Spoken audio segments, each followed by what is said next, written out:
And this makes for some great voting weather. Early voting begins tomorrow. You may vote at any early voting location in the same county as you're registered. Remember to bring your photo ID. Because of the new change to the election law, all voters are now required to show one of the 7 types of photo identification when voting in person. This includes Texas driver's license, concealed handgun license, or a U.S. passport.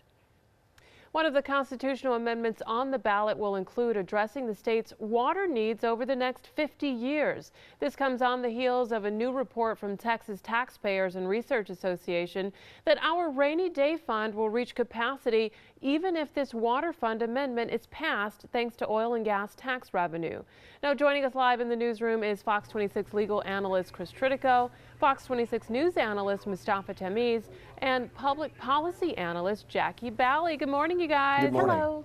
All right, so tell us what we need to know about this rainy day fund. Well, the rainy day fund was set up years ago to ensure that Texas would always have enough money in case of times of financial downturn. And it's a good law. It's been jealously guarded by Governor Perry at times when people thought we should dip into it. Governor Perry has refused.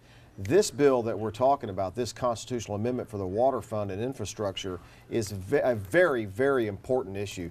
Texas is running out of water, and it's a crisis situation that is looming for Texas. If we don't do something right now, they suggest that in 50 years we won't have any water.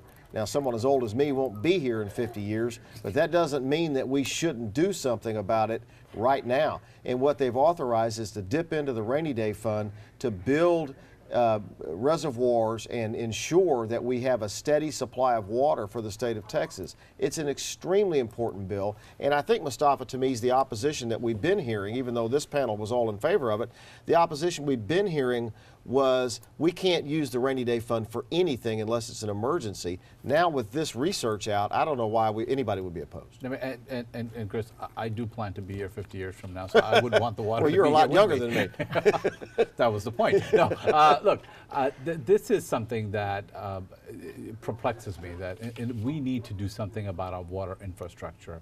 We're never going to get something perfect. There are a number of people that want more conservation in the bill, but we need something, and so this is a start. It's only $2 billion. We probably need $50 billion to actually build this infrastructure in the end, and I think we're going on the right path. Jackie Bally, why would anybody oppose this now if we know that the rainy day fund is going to recover even if we take this money out? Well, our Republican leaders who drafted this bill knew that we would have enough money to cover. So that's why they created this bill. So it's good timing that now the numbers are coming out to reflect what we already knew was going to happen. Also, it's predicted that our population is going to jump 82%.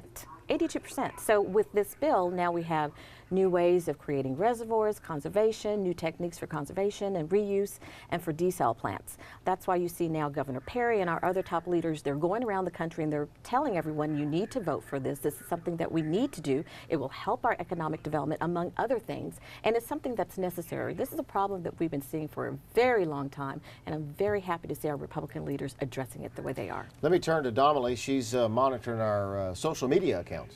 That's right, Chris. You know, always taking a look at what folks are saying online and on our Fox 26 Facebook page and Twitter.